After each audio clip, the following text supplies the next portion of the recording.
Shalom saudaraku yang dikasihi Tuhan Yesus Kristus. Selamat pagi, salam sejahtera untuk kita semuanya. Selamat datang kembali di Renungan Rohani pagi hari ini. Semoga saudara yang terkasih dalam keadaan sehat selalu, kiranya damai dan sukacita Roh Kudus melimpah di dalam hati dan pikiran saudara saat ini. Sebelum kita mulai renungan pagi ini, marilah kita bersama-sama berdoa. Tuhan Yesus, terima kasih sudah membangunkanku pagi hari ini. Terima kasih atas penyertaan dan perlindungan Tuhan. Semua karena karunia Tuhan aku dapat bangun dengan pagi hari ini. Aku menyerahkan seluruh aktivitasku hari ini ke dalam kuasa tangan Tuhan. Jauhkanku dari yang jahat, ya Tuhan. Tuhan Yesus, tolong lindungi dan berkati aktivitasku hari ini. Tolong berkati juga keluarga dan teman-temanku, Bapa Surgawi, oleh karya Roh Kudus. Tolonglah aku untuk menjauhi segala sesuatu yang melukai hati-Mu. Ampunilah segala dosa kami, ya Tuhan. Dalam nama Tuhan Yesus, aku sudah berdoa. Amin. Sahabat saudara rohani, pembacaan ayat emas Alkitab renungan kita hari ini terambil dari Amsal 25 ayat 18 sampai dengan ayat 23. Orang yang bersaksi dusta terhadap sesamanya adalah seperti gada, atau pedang, atau panah yang tajam. Kepercayaan kepada pengkhianat di masa kesesakan adalah seperti gigi yang rapuh dan kaki yang goyah. Orang yang menyanyikan nyanyian untuk hati yang sedih adalah seperti orang yang menanggalkan baju di musim dingin, dan seperti cuka pada luka. Jikalau seterumu lapar, berilah dia makan roti, dan jikalau ia dahaga, berilah dia minum air, karena engkau akan menimbun bara api di atas kepalanya, dan Tuhan akan membalas itu kepadamu. Angin utara membawa hujan, bicara secara rahasia muka marah. Amsal 25 ayat 18 sampai dengan ayat 23. Inti dari ayat emas renungan kita adalah: berilah seterumu makan roti, karena engkau akan menimbun bara api di atas kepalanya. Mari kita mulai renungan pagi kita. Judul renungan kita hari ini adalah Bara Api di Atas Kepala Musuh, ditulis oleh Mike Whitmer. Mari kita mulai kisah inspiratif. Setiap hari dan dipukuli oleh sipir penjara yang sama, namun, dan merasa Tuhan Yesus mendorongnya untuk mengasihi sipir itu. Jadi, suatu pagi, sebelum dipukuli lagi, dan berkata, "Pak, kalau saya akan bertemu Bapak setiap hari seumur hidup saya harap kita bisa berteman." Sipir itu berkata, "Tidak, kita tidak akan pernah menjadi teman." Akan tetapi, dan bersikeras dan mengulurkan tangannya. Sipir itu membeku, tubuhnya gemetar. Lalu ia menggenggam tangan dan tidak melepaskannya. Air mata mengaliri wajahnya. Ia berkata, "Dan, namaku Rosok. Aku senang menjadi temanmu." Hari itu sang sipir tidak memukuli dan bahkan tidak pernah melakukannya lagi. Kitab suci memberitahu kita, jikalau seterumu lapar, berilah dia makan roti, dan jikalau ia dahaga, berilah dia minum air. Karena engkau akan menimbun bara api di atas kepalanya, dan Tuhan akan membalas itu kepadamu.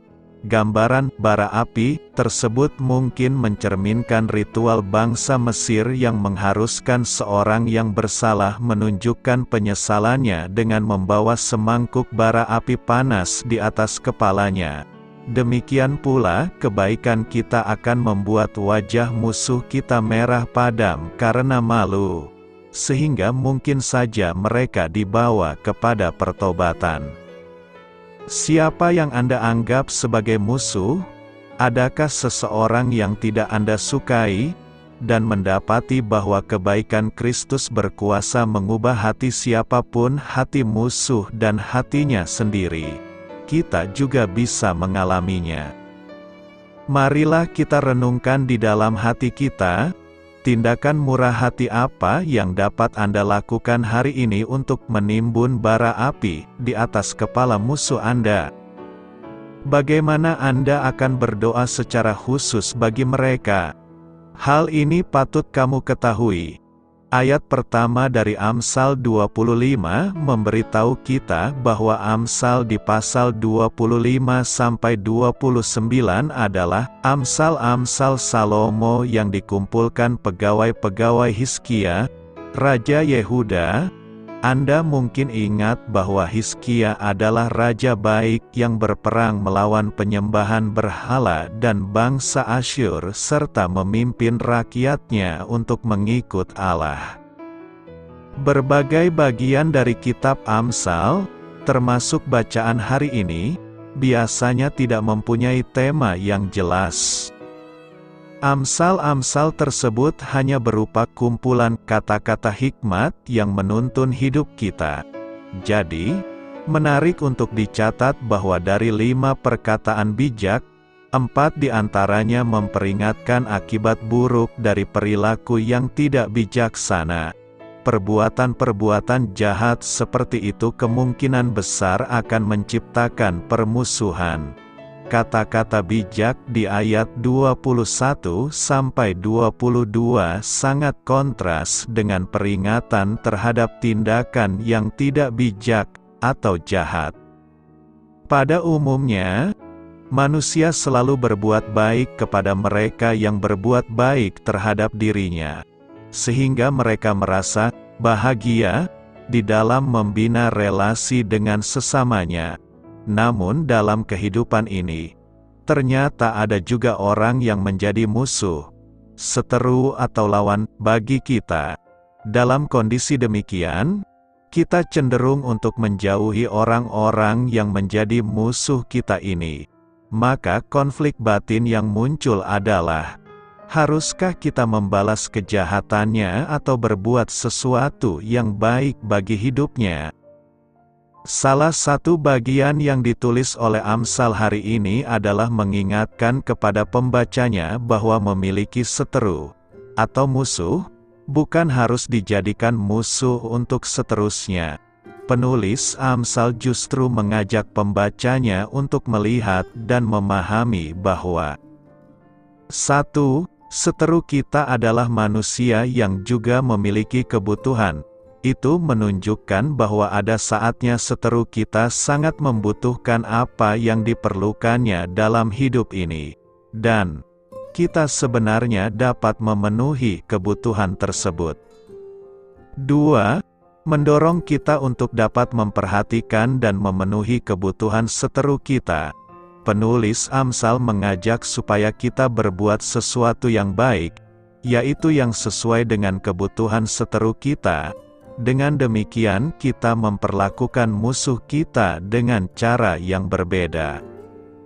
3. Penulis Amsal juga menegaskan, bila kita berbuat baik kepada seteru kita, maka sebenarnya kita sedang melakukan perintah Allah dalam kehidupan ini. Meskipun perbuatan baik itu sangat sederhana, tapi Tuhan yang akan membalasnya bagi kita. Ketika menjalin sebuah relasi dengan sesama, tentunya kita juga bisa mengalami perseteruan dengan mereka. Apabila hal itu terjadi karena kesalahan kita, jangan takut untuk meminta maaf dan mengakui kesalahan kita. Namun, apabila kesalahan itu bukan dari pihak kita, maka Alkitab telah menunjukkan kepada kita, supaya kita membalas kejahatan dengan kebaikan, tetap berpegang pada perintah Tuhan, lakukan dengan setia dan Tuhan akan menyertai setiap kita yang taat akan perintahnya. Saidi pribadi, hal apa yang membuat kita tidak bisa mengampuni kesalahan seteru kita? Bagaimana kita mewujudkan kasih Allah yang telah kita alami kepada para seteru kita? Pokok doa hari ini, berdoalah bagi kehidupan umat Tuhan dalam gereja Tuhan. Karena ada banyak konflik yang tidak tertangani dengan baik sehingga menghambat pertumbuhan kerajaan Allah. Doa saya menyertai saudara sekalian. Marilah kita menyampaikan doa syafaat. Tuhan Yesus, aku memuji Engkau, sebab kebaikan-Mu membawaku kepada pertobatan dan mengilhamiku untuk rajin berbuat baik kepada musuh-musuhku. Amin. Sampaikan harapan dan permintaan saudara kepada Tuhan.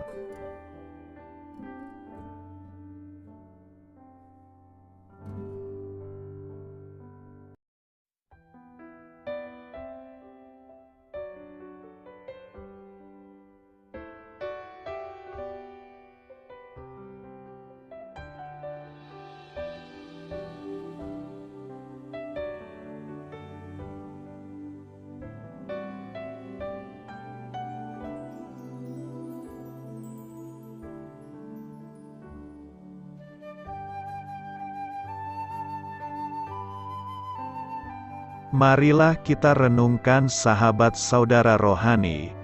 Demikianlah renungan firman Tuhan pagi hari ini. Semoga menjadi berkat dalam hidup kita. Dan sebelum kita memulai segala aktivitas kita pagi hari ini, marilah kita berdoa. Selamat pagi Bapa, malam hari telah berganti pagi. Kehidupan baru telah Engkau berikan kembali bagi kami. Bapa Surgawi, tolonglah aku menyadari kebutuhan orang lain, supaya aku dapat membagikan apa yang telah Engkau berikan kepadaku.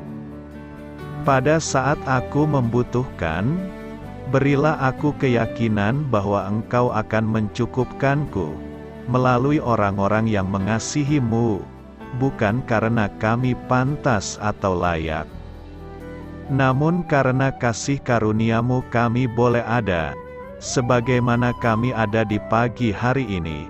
Terima kasih Tuhan, atas kesempatan baru yang telah Tuhan berikan kepada kami, untuk bisa memperbaiki diri agar kami bisa lebih layak di hadapan-Mu. Hari ini kami serahkan semua perkara dan kesulitan yang akan kami lalui ke dalam tangan-Mu. Biarkanlah kami bisa memuliakan-Mu dalam segala aktivitas yang akan kami lakukan. Amin. Biarlah firman Tuhan menjadi pengingat untuk kita semua, bahwa tuntunan dari Roh Kudus akan selalu memberi jalan keluar bagi setiap permasalahan hidup kita, dan memberi kedamaian di hati kita.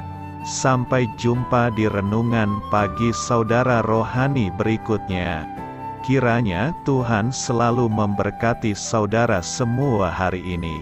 Amin. Shalom.